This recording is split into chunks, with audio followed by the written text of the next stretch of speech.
मित्रों, आज की ये हिंदी कहानी स्त्री का घर थोड़ी सी इमोशनल है, लेकिन इमोशनल होते हुए भी इसका संदेश बहुत अनमोल है।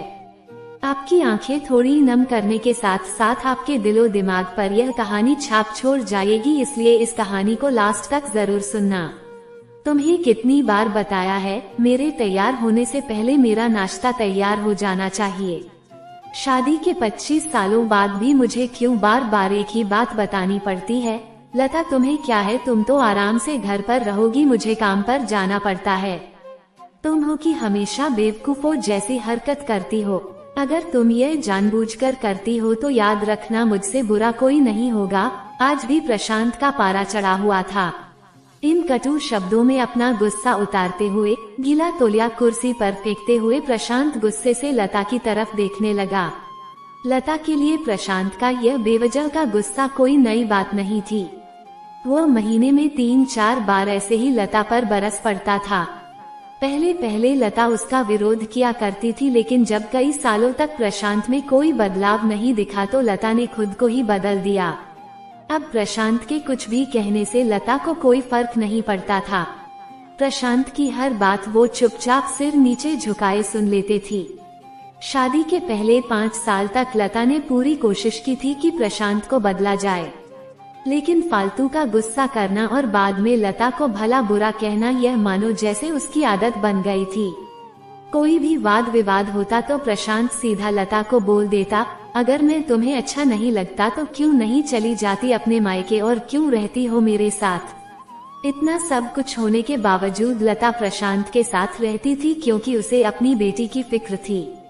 और वह जाती भी तो कहा, अपने बूढ़े हो चुके माँ बाप को इस उम्र में परेशान करना वह नहीं चाहती थी। समाज और लोग क्या कहेंगे, यह भी तो उसे देखना था। वो इतनी पढ़ी लिखी भी तो नहीं थी कि खुद जाकर कोई नौकरी कर सके और अपना और अपनी बेटी का पालन पोषण कर सके।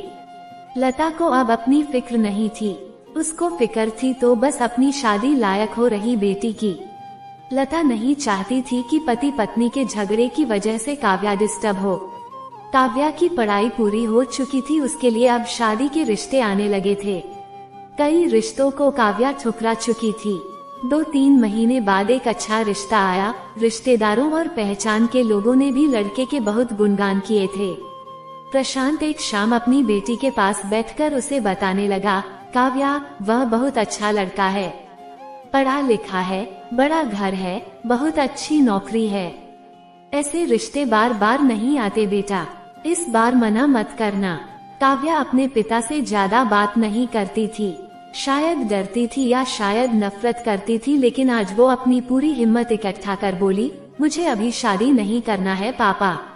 मैं नौकरी करना चाहती हूँ, खुद अपने पैरों पर खड़ी होना चाहती हूँ। प्रशांत बोला, हाँ तो उसमें क्या बड़ी बात है, मैंने लड़के से बात की है, वो तुम्हें किसी बात के लिए नहीं रोकेगा। तुम शादी के बाद भी नौकरी कर सकती हो, वो तुम्हें नौकरी के लिए परमिशन दे देगा। काव्या ने कहा, मेरा नौकरी करना या ना करना उसकी परमिशन पर क्यों डिपेंड रहेगा पापा? फिर प्रशांत बोला, मैं कह रहा हूँ ना, तुम्हें किसी भी चीज की कमी नहीं होगी वहाँ। ऐसे रिश्ते बार बार नहीं आते, इसे ठुकरा मत, बहुत खुश रहोगी तुम वहाँ। पापा, क्या मैं उतनी ही खुश रहूंगी जितनी मम्मी इस घर में खुश है? काव्या ने तंज कसते हुए कहा, आज तुम्हारी जबान कुछ ज्यादा नहीं चल रही। प्रशांत गुस्से से आंखें बड़ी करते हुए बोला, पापा, मुझे शादी ही नहीं करनी है, क्योंकि शादी के बाद अगर वह लड़का आपके जैसा निकला तो मैं क्या करूंगी? मुझे आपके जैसा जीवन साथी नहीं चाहिए जो बिना बात के मुझ पर हमेशा चिल्लाए। मुझे कुछ भी अपनी पसंद का लेना हो तो 10 बार सोचना पड़े, कहीं वह नाराज ना हो जाए। मेरी तबीयत कैसी भी हो उसे परवाह ना हो। रोटी थोड़ी सी मोटी बन जाए तो घर सर पर उठा ले। उसकी चेकबुक ना मिले तो भी मेरा ही दोष निकालें, और हर छोटी मोटी बात पर मुझे मायके जाने के लिए कहे। काव्या ने अपना दिल खाली करते हुए पापा से सब कह दिया। प्रशांत का गुस्सा 7वें आसमान पर था, लेकिन उसके मुंह से एक भी शब्द नहीं फूट रहा था। वो काव्या की बातें सुन रहा था। काव्या उतना ही बोलकर चुप नहीं हुई। आज पहली बार वह अपने पापा के सामने इतना कुछ बोल रही थी। पापा, आपने माँ के साथ हमेशा गलत व्यवहार किया है। आप अपने ऑफिस का गुस्सा बिना सोचे समझे माँ पर उतार देते हैं, कभी इस बात की परवाह भी नहीं करते कि उन्हें कैसा लगता होगा। आपकी बातें सुन सुन माँ ने अपना स्वाभिमान खो दिया।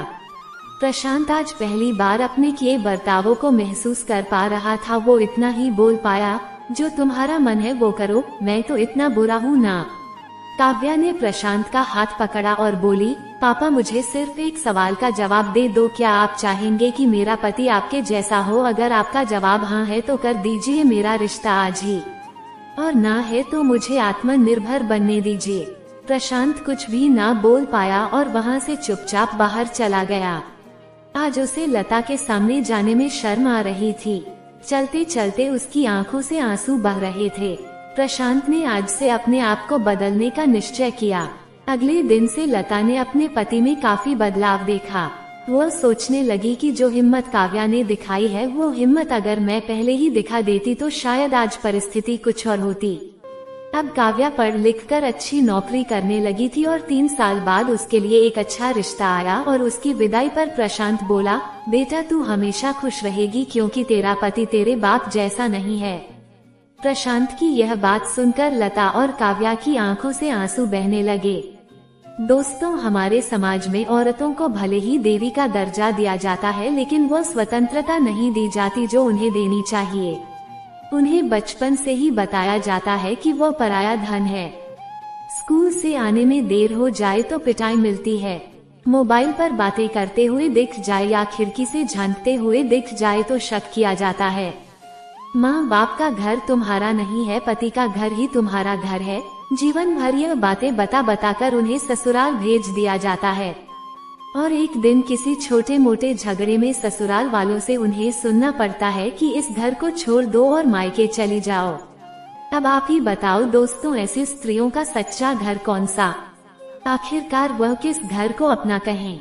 मित्रों, हमेशा की तरह पूरी कहानी सुनने के लिए आप लोगों का तहे दिल से धन्यवाद।